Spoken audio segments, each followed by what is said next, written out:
That's what we've been on. Welcome back to another episode of Tactical Talks number 4. My name is Blake. My name's Richard. And we're going to dive into the question that Davis asked us on our last episode 3, which was about a month ago. Some unforeseen events happened in life. We're all good and handy now. Everything's back to normal. But Davis asked us the question, what's the difference between Smith & Wesson and Glock? And, of course, we got like the generic default answers that a lot of people give. We'll give some of those, and we're going to jump into like more of a in-depth difference between the two. You got a really good point to rip off the beginning. It's always going to be the reliability. Yeah. Not that Smith & Wesson's unreliable or Glock's unreliable. Within a few seconds, you're probably going to realize where we stand and what we think is better. Glocks are the pinnacle of reliability. Yeah, we're going to be a little biased on it because that's what we carry. It's what we buy. Though we have shot Smith & Wessons. Mm-hmm. For the starting, though, if you want to get back to where it began, Smith & Wesson's been around longer. They produced in 1852 to where Glock started in 1982. So, pretty big jump. Not that that proves one's better than the other. Smith & Wesson is known for reliable revolvers. Mm-hmm. Yep. That's their big thing.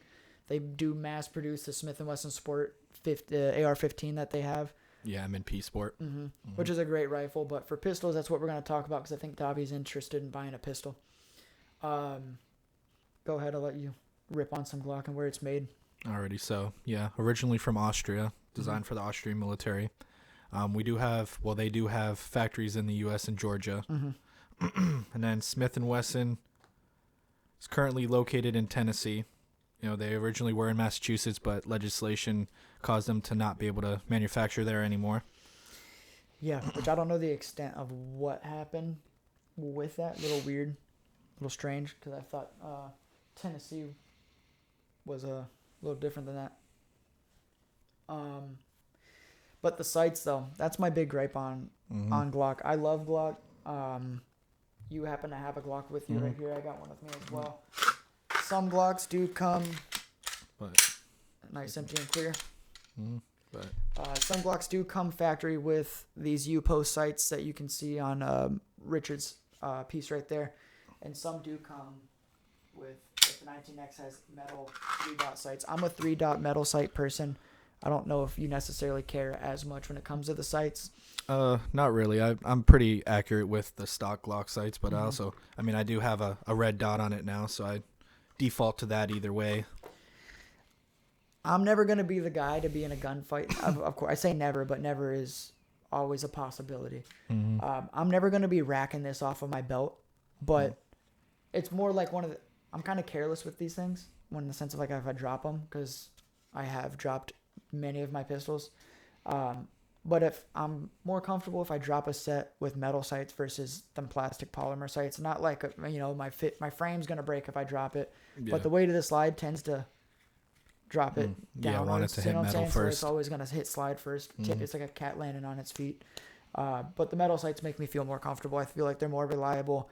I also like 3-post versus U-post. I absolutely hate and despise Glock sights. Not my favorite. But the good thing is with the optics, you can't get them all optic cut. 19Xs don't come optic cut. Yep. They do sell some that are now optic cut. 47 though, Richard just got this piece recently.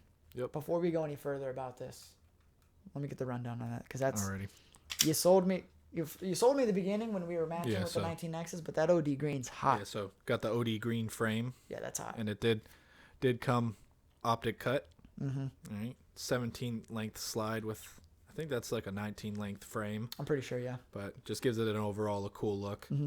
But the flared magwell off the.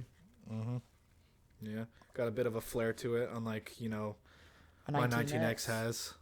So I'm trying to get that turn. You can see it's a little bevel, but it's straight off the frame compared to his, where it's got that nice flare for a nice reload. That's a. I don't know. The more I look at it, the more I'm low key jealous about the OD green. I think the OD green's it's hot. They have more of them. I do like that. But yeah, the benefit, you can get Smith optic cut, you can get a Glock optic cut. They can both be mounted with red dots. I mean, this is a Shadow Systems. It's a Glock clone, obviously. Yeah. You can optic any Glock. You can optic most any red dots on any of these pistols, so you can get it both ways. They sell plates for adapters if you want a certain one, which is a benefit for both. I do think Smith has better slide serrations on their pistols, which, I mean, hit or miss. It's an opinion if you like them more, if you don't like them more. The 19X, you can tell it's smooth on the front there, but there's not none. To where the back does have serrations. But these are these counted as Gen 4s or 5s? They're Gen 5s. Gen 5s? So are these, yeah. Okay. So must just be the production of when the Gen 5s are coming out. He's got slide serrations on the front of his. Make for a nice pressure check whenever you're at the range. Whenever you go to reholster, you can get that nice pressure check to see. But I do think I wish we had images to put up or something like that. We're not that hot with editing just yet, but search it up real quick. You're not gonna phone an image, are you? If that's the case, fuck it, I got one. Here. Yeah, I was gonna say, just show it to the camera. I got default images. I think a Glock slide looks definitely a little bit. Well, are we talking the serrations or the slide? I think the slide design on a Smith is a little bit better. It's not gonna. No. Yeah, it's alright. It's worth a try. Whatever. Yeah. You know. I was gonna say, I mean, I'm definitely a Glock guy. I like simplicity. I do think the simple design is pretty hot. Yeah, I was gonna say, because it's a little bit going a long way. Can't look at that and tell me that's not a sexy gun. I mean, it's boxy, it's basic, but it's kind of like the iPhones of guns. It's simplistic, but it does what it needs to do, and it does it very well. It does it perfectly. Not to be the slogan. Yeah. Glock sucker, riders, but it works. Yeah, exactly. Throwing curveballs at you. Frames though. When we went to the range and my brother was out there with his, he has that performance center, which is nice. He's got a Smith & Wesson performance center. It's whatever their full size is. I'm not too familiar with Smith. Yeah, I was gonna say, I don't know their models. Full size frame, full size slides serrated, in every which way you can think of, front, rear, sides, whatever. But the barrel's ported, the slides ported. I did like the frame grip a little bit more on the Smith. More than I like the Glock, but I like my shadow systems more than I like the performance center. I think that it's a little bit thinner, but I like the texturing. What'd you think about it when you shot it? I mean, it was a nice gun. Shot very flat. Yeah. I was about to say, it shot a lot better than, say, like my stock 19X did, but that's also because of like porting and stuff. Yeah, there's a lot of shit comes out of it. I would still 100% choose a Glock any day over it, even for the frame, because I kind of like the frame. A lot of people don't. But the frame doesn't bother me. I'd rather have a little bit of uncomfortableness. I wouldn't use the word uncomfortable. I don't think it's necessary. It's not an uncomfortable. Compared to other frames. Yeah, I was going to say, because especially like stuff like SIGs are super comfortable to shoot, but I wish I liked SIG more, bro, because that 365 XL that I have is the most comfortable pistol I've ever held, and I wish I liked it more, but I don't. I just don't like the overall design of them. It can feel as comfortable as it likes, but if I have a gun, I want it to function, but also look nice too. I need to reference back to this picture before I speak. Yeah, that's actually something that I'm noticing, because I was looking at that Smith picture a second ago. What I like about slides, the slide differences, is the Smith & Wessons are squared to where these are beveled. Yours should be beveled as well, right? Yeah, they started doing that on Gen 5. Gen like 4 is squared. Gen 4, 3, 2, 1. They're all squared. We don't get much range with like draw and concealment reholstering, but it sounds really stupid. Something like the bevel on the edging of the slide makes for a very smooth reholster compared to like catching it on your belt, your shirt, even hitting the catching on the Kydex. Exactly. Compared to, I don't know if that's like the shadow system has a very faint corner bevel, but it's squared off on the sides. Yeah, but it's actually got a slight bevel, but the Glock's is way more aggressive. It's a small thought that goes a long way when it comes to working these machines. Well, yeah, exactly. If it's something you're gonna trust your life with, and your family's lives with, and whatnot. And I also do think when it comes to a Glock, though, it's like the perfect base platform to like Gucci out in whichever way you want. You know, optics. Yep. Everybody makes stuff for plates. It's the Jeep of pistols. It's the Ford F-150 of pistols. You can find lift kits for them, whatever you want.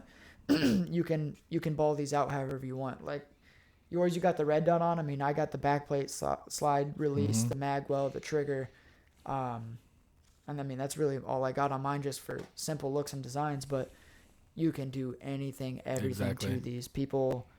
I don't know if you can. Yeah, you can't. I mean, just looking at the Smith, where their mag release sits, you're not able to get an undercut. Like you can't. How I failed on my double undercut.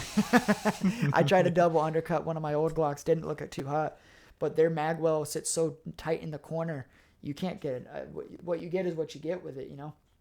And it looks like the trigger guard a little bit thicker. So I mean, if you send this out to get Dremeled for undercuts, where an undercut would be where you get that nice grip and you have a perfect bevel for your finger to fit in there for a better grip. You can't do things like that. Not that you need to with a Glock. They fit great. They're fine. Yeah. But if you got spare change and you want to ball it out a little bit, you might as well. Exactly. Endless possibilities. I just think aesthetically the Smith frame is better.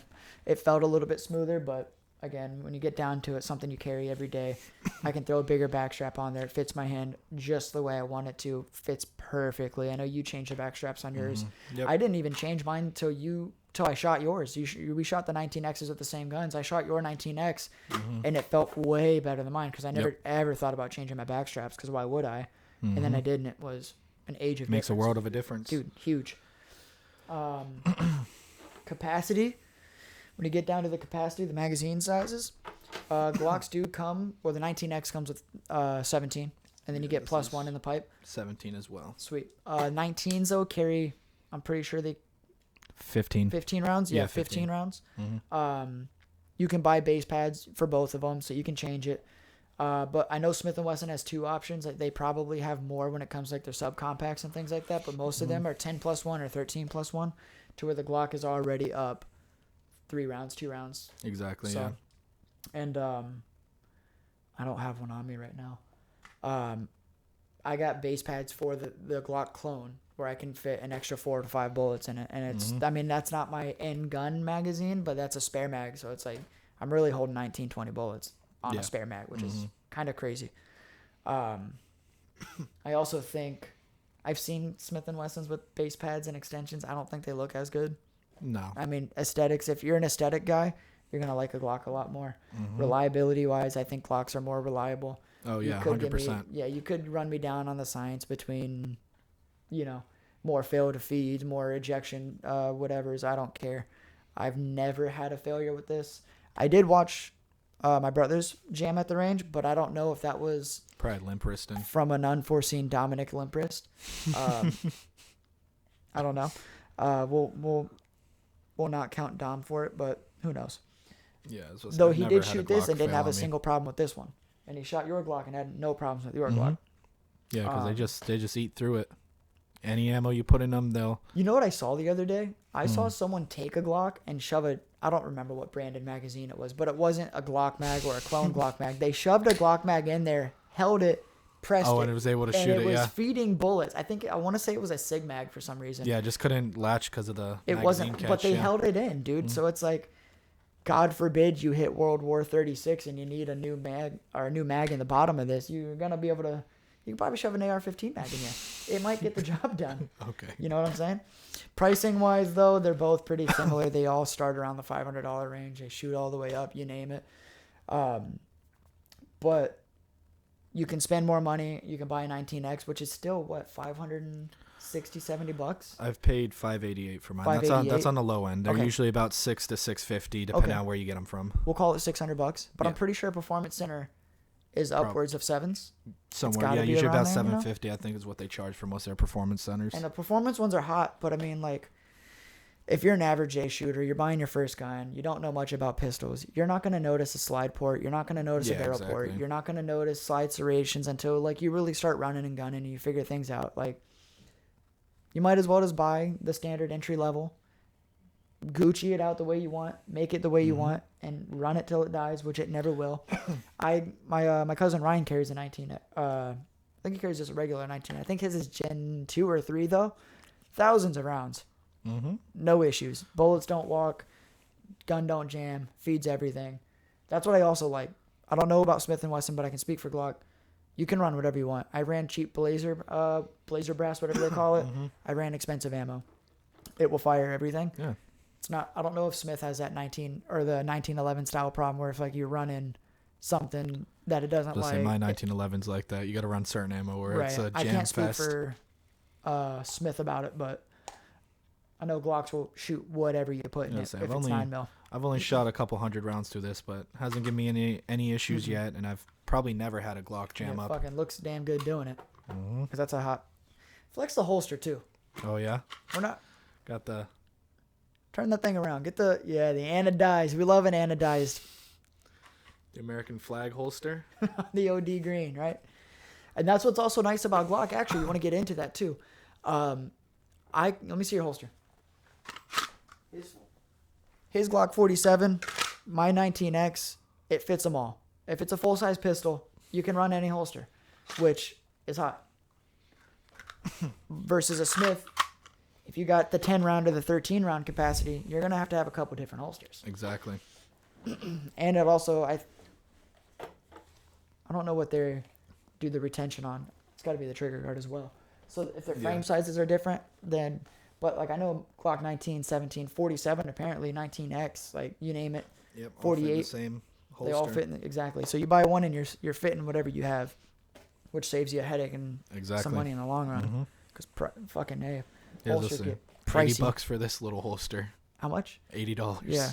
I was going to say, well, we'll jump into a pocket dump because I'll jump into my holster. I carry inside of one of these chest rig bags. I don't know what to call it without making it sound like it's a zesty bag. It comes with a Velcro holster on the inside, and I don't like Velcro to hold my gun because carrying one in the chamber and Velcro kind of scares me. So I took a T-Rex arms holster, smacked some Velcro on it, and I just fit it inside the bag because it's 100% Velcro, which gives me my perfect retention. You don't have to worry about it falling out, and it's also in a piece of Kydex, which is nice. And same thing from episode 1. I run on the same things in here. I got the 2 mags. I got the flashlight. But I also picked up a slick little Benchmade knife. I got my second little Benchmade. I'm pretty official now. No sponsors, but... It's pretty clean. I don't know. I was going to shit on him in the beginning because I don't like this like plasticky... Plastic, yeah. It feels very... But you open this thing, and she don't move. I was going to say that. Definitely a well-known knife brand. Yeah. I got one. I think it's the Canyon, their hunting knife I got. Yeah. And that thing is a fixed blade, so it's a big chunk of steel, sharp as all can be, doesn't budge, doesn't move. But yeah, obviously keys, got the AirPods, shit like that. But that's the big upgrade, getting rid of that Velcro and smacking a Kydex in there. All I got on me is some keys. The bullet key. A wallet, and then... That's a branded wallet. And go back to the wallet. My gun. That's a branded wallet, folks. Bussin'. Gucci gun, Coach wallet. Made in the USA. He's balling. Well, dude. Let me see your green mag. Does that fit inside this thing? It should. No, actually. Fuck! I gotta saw the front end off of the. Yeah, the brown thing. The 19X mags fit in this, no problem. It's just yours has the little, the brown stopper. I completely forgot about that. I won't lie to you. The green with the OD. Ooh, the sound that it's making. No, the rattling. Oh. It's the way the bullets are put in the magazine. I don't know. Actually, I'm gonna try it out because if it don't work, then we're just gonna look stupid. I was told if you pack them in. I mean, it made it better. It eliminates it, right? You just gotta pack them to the back. Chad, is this real? Well, there's your bullet. Tip trick: if you're getting a nice ugly little rattle, smack them things back, and then you're good. First time I tried it, read it the other day, didn't believe it. It's way better than it was. Yeah. That thing was like a maraca a second ago. Yeah, I was about to say. Plus one, I think if you break the spring in a little bit more too, it's a fresh mag. Yeah, I was about to say. Versus very brand new gun. Yeah, ran through these ones a couple dozen, 100 times. But yeah, Davis, to answer the question simply, I think you should buy a Glock. Yes, 100%. No doubt about it. Can't be friends with you if you don't. Yeah, we're going to cut you out of the family. Out of the family, I should say. But like I said, Smith & Wesson's cool, but you got to ball out and buy a performance center. If you don't, you might as well buy a stock Glock. Parts for it, balling it out is really cheap to do. And I'm not going to lie to you, they got them in every different color. OD green, this tan, they sell them. I got Stormtrooper white slide on. Mm-hmm. Davis, I know how you roll, bro. They got pink. They got Tiffany blue. Stupid. You know how he is. You can even get it painted up to look like the Latvian flag. Mm-hmm. We know how you roll. But Let me actually, we're sitting here and talking about your 47X. We really glazed over the Holosun that you got. Oh yeah. I didn't even get to look at that. I honestly, you handed it to me. I looked at it before we started doing this episode, and I completely forgot to actually look at the optic. I'm probably not gonna be able to see it. Put your hand behind it, maybe. I don't know. Only if we had our professional cameraman Justin here, he'd be able to tell me everything. Well, it's the Holosun 507C X2, so I'm guessing it's their second iteration of the 507C. Context clues, we like those. Let me see it. Don't holster. Let me see it. A lot of cool features. You know, like it's got the solar panel fail safe, so battery runs out, still usable.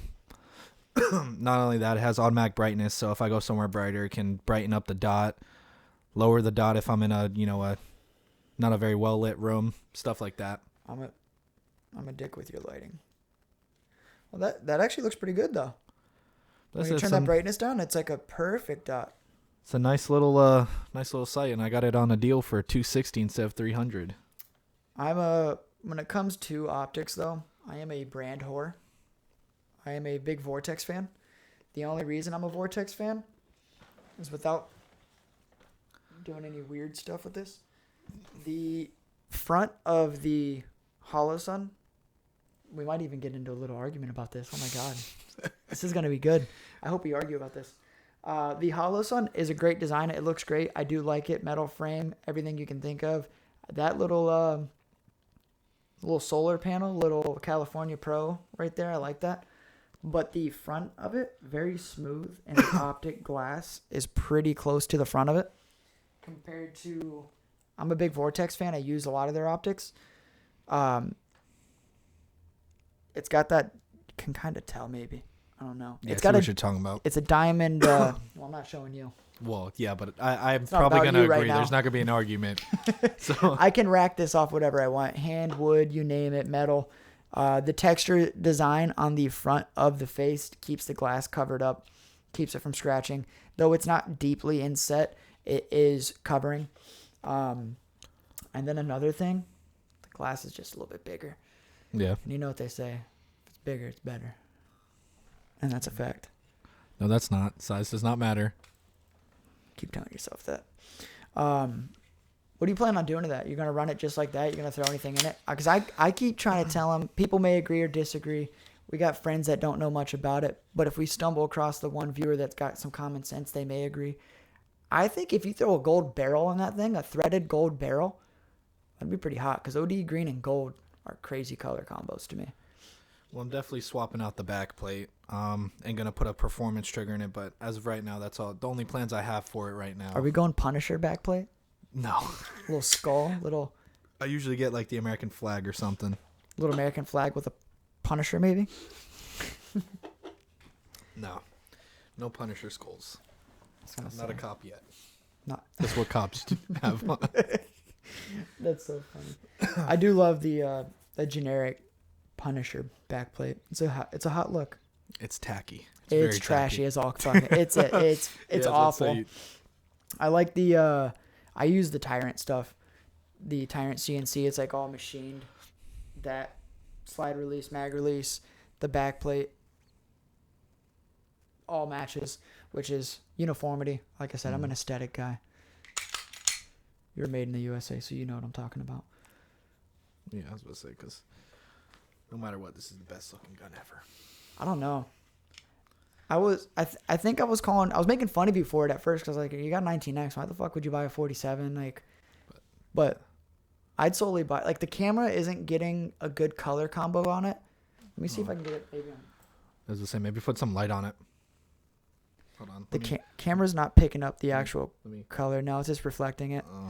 The OD green is a great color, and like the cameras that these webcams that we're using don't really get enough contrast saturation. It's the first time I've ever seen it. That's why I kind of jumped on it. But they definitely had a few choices. They had 19s in it. They had some 43Xs in that color. But it's hot. I like it. I got that because it's MOS because I wanted to slap that red dot on it. Mm-hmm. No, I think the OD green, it's a base color. Everybody who knows guns knows OD green, but that's hot. Yeah. It's a good look. Good piece. Good buy. Here's your holster. Yeah, you do got to get rid of that Glock trigger because Lord have mercy, is that thing ugly. That actually, jumping back into Smith & Wesson and Glock, you'll shoot probably a little bit better with the Smith & Wesson because the trigger's not so shitty. Have you felt the trigger on this yet, though? No. The trigger on this for a stock Glock is not bad at all, though. I mean, obviously your upgraded 19X trigger is going to be better, but I got an Apex trigger. I'm an Apex legend. Compared to like how that 43X, the Dragon one is, it's not that bad. That's actually got a smooth break compared to fucking It's the crispy ass one. The Gen 5 triggers, they improved them. I mean, it's still not. That's way better. Yeah, let's say I pulled it and I was like, damn. Still got the play, Mm. but the break, that's a smooth pull. It doesn't. I don't know. This Trigger out of the 19 was fucking ass. That's a smooth pull. I like that. That's a big upgrade. Actually, maybe scratch that. Maybe the Smith & Wesson and Glock. Actually, Smith & Wesson Performance Center triggers are really hot. I like them a lot. But if you go stock for stock, actually, now that I'm thinking about it, Smith & Wesson has that like middle break trigger. You know what I'm talking about? No, I'm not very familiar with It's a lot a of very- Smith & Wesson guns. Besides like their revolvers and stuff. Well, I'll show you the picture. You'll know exactly what I'm talking about. It's got the split in the middle of the trigger. Oh, that's disgusting. Yeah, you know, I don't Looks like like that. it'd be uncomfortable after a while of It shooting does. it. I'm not a fan of that. I'd scratch that. I think Glock's stock, they're both shitty, but it's Glock's a little less shitty. Yeah, it's a lot less shitty, and it's probably a lot easier to change, I'd imagine. Yeah. I've never changed Smith & Wesson. I've only worked on Glocks, and we've done only our own guns. Mm-hmm. But yeah, I think, Dobby, if you're gonna get a pistol, you'll back me up on this. I'm hoping buy a 19, just buy a Glock 19. He's slim frame. You got to remember, tall, skinny. He's not. Well, yeah, 19's gonna be about the same. It's the same frame as this one. Well, I know, but I thought you were gonna tell him to buy a Glock 20. No, don't get a Glock 20. You want to be able to comfortably carry that. No, gun. it sucks. I think you buy a Glock 19, you're gonna be Or 47. or 47. If you want to put a red dot on it, because you'll be paying a little bit extra. Because I got this for $640, and I was able to put a red dot on it. Yeah. So you're paying a little bit extra, but you're also getting the option of putting a red dot on the gun if you want. It's got the longer slide though too than a 19, right? So it's gonna shoot a little bit easier. It's gonna shoot easier than a same regular size Glock as 19. a You know 17. what? Fucking that that's probably the hot buy. Buy it in whatever color you want, Dobby. You're gonna buy a gun, buy a Glock 47, get an MOS cut, and then come to me and Richard. We'll tell you what to do to it. Exactly. That's a hot take. Shit, we got anything else? No, I think that wraps up the agenda. Yeah, that about covers everything. Yeah. I was gonna say it was nice being back. Took a little break, some family issues. Everybody's okay and fine. Exactly. Yeah. Hopefully we're back to a regular 1 week episode schedule. Yeah. As long as we can get that done. But we gotta come up with an outro. We're not gonna do it right now, but it's just goodbye, see you later kind of thing right now. Yeah. Thanks for tuning in. Oh yeah, see you next time.